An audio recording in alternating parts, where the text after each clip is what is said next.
This is the process shot. I'm Michael. I'd like to be outside, and that's partially thanks to the movie I've just seen. Also, I haven't been outside in weeks. Summer of Soul, or When the Revolution Could Not Be Televised, is a newly released archival documentary directed by Ahmir-Khalib Thompson, better known as Questlove. It's partially a concert film, showcasing highlights from long-lost and unseen footage of the Harlem Culture Festival series of concerts held in New York in the summer of '69, at one point even referred to as the Black Woodstock.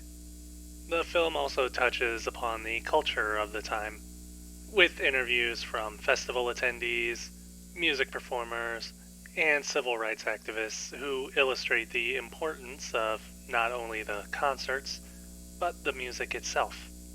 The film does a good job at balancing these out, though obviously there's more focus on the music and the performances themselves.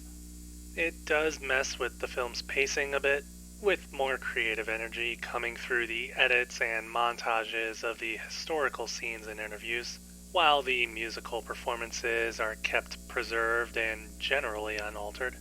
The editing in the music scenes is light, generally defaulting to dissolves between angles rather than trying something a bit more expressive or emulating what might have been done in 1969. In any case, the interviews are essentially self-contained chapters, focusing on one aspect of the festival, its performers, or the culture of the time, and being heightened by the music of the festival to the point that they almost feel like music videos in their own right, being edited in time with songs being performed. It adds to the energy of these interviews, the overall segments, and the film as a whole. In the end, it brings the concerts to life again, and really makes you feel like a part of the action.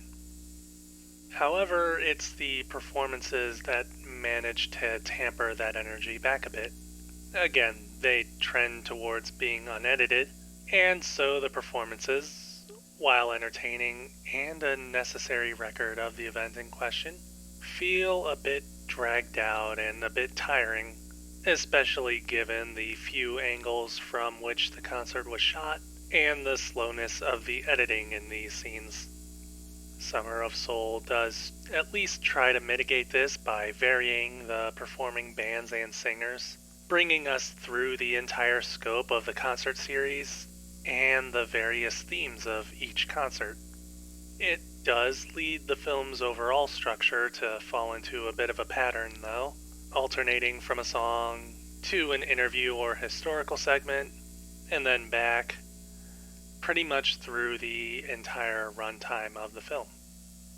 It's at least wise enough to structure the segments in a relatively linear manner, even if it becomes a bit clear that this too is part of the pattern. At the very least, it adds variety.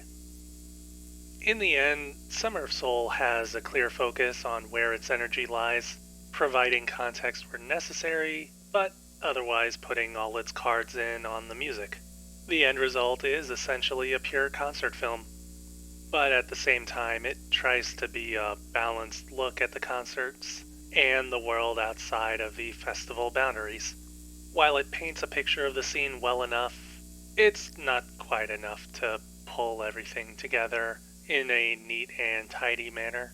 But still, the movie isn't so much about telling viewers about what it was like to be there, but more about trying to bring the viewers into the world, a task which is achieved several times over.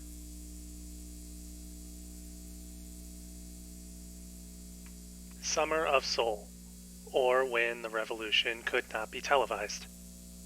Ahmir-Khalib, Questlove, Thompson, 2021. 3.5 stars. I recommend catching the movie when you can. After all, it's got soul.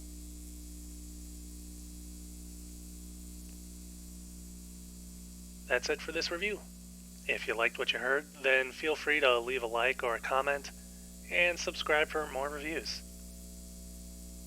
I'd add this movie's music to my list of soundtracks to look out for around here, but I don't think there's been any release. And all I'm finding around here, anyways, is the same three classical albums. I don't get it.